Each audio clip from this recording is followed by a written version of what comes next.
आज हम बात करने जा रहे हैं दुनिया की सबसे पुरानी माउंटेन रेंज की।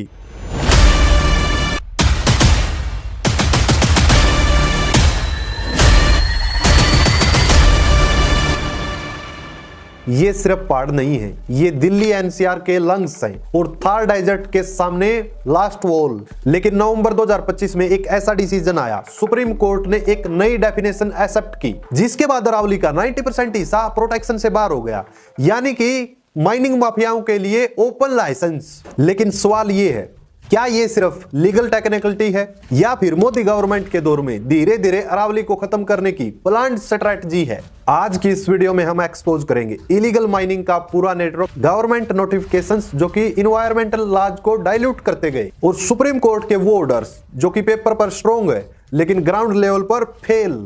कोई अफवाह नहीं, कोई व्हाट्सएप ज्ञान नहीं, ओनली वेरीफाइड सोर्सेज के थ्रू। अगर आपको अपनी हवा, अपना फ्यूचर और अपनी जमीन प्यारी है तो इस वीडियो को ध्यान से देखो।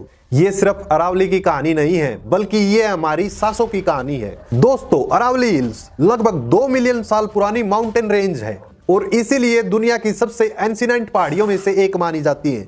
गुजरात से शुरू होकर राजस्थान, हरियाणा, दिल्ली तक फैली हुई है। लगभग 800 किलोमीटर में फैली ये रेंज सिर्फ पहाड़ नहीं बल्कि इकोलॉजिकल शील्ड है। अरावली के फॉरेस्ट और रॉकी स्ट्रक्चर ग्राउंड वाटर को रिचार्ज करते हैं। दिल्ली एनसीआर के एक्वाफर्स का बड़ा हिस्सा इसी पर डिपेंडेंट है। Second, biodiversity hotspot. यहाँ मिलते हैं लेपर्ड, स्ट्राइप्ड हाइना, नीलगाय। यहाँ पर मिलती है 300 से ज्यादा पक्षियों की प्रजाति और रेयर प्लांट्स जैसे अनुगाइसिस पेंडुला, जो सिर्फ ड्राई ट्रॉपिकल फॉरेस्ट में सर्वाइव करती हैं। तीसरा, डेजर्ट बैरियर। ये अरावली हिल्स थार डेजर्ट के रेतीले तूफानों के खिलाफ एक नेचुरल वॉल के रूप में काम करती है।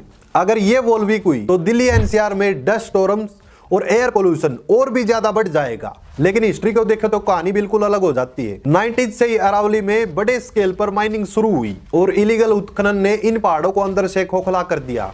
कोर्ट अपॉइंटेड कमेटी के मुताबिक 1968 के बाद राजस्थान में अरावली का 25% हिस्सा माइनिंग और उत्खनन की वजह से बर्बाद हो चुका है। इस तबाही को देखते हुए 1996 में सुप्रीम कोर्ट ने एमसी मेहता केस के थ्रू माइनिंग पर पहला मेजर बैन लगाया। लेकिन सवाल ये है, अगर बैन लगा था तो आज भी ये लड़ाई क्यों चल रही है? जवाब सिंपल है, अरावली मिनरल से भरी हुई है। लीड, जिंक, कॉपर, लाइमस्टोन जैसे वैल्यूएबल रिसोर्सेज यहाँ पर मौजूद हैं और जहाँ पैसा होता है वहां पर रूल्स पेपर पर रह जाते हैं और सरकार इसे डेवलपमेंट के नाम पर जस्टिफाई करती है। लेकिन ग्राउंड रियलिटी क्या है? पहाड़ टूट रहे हैं, पानी सूख रहा है और जंगल गायब हो रहे हैं।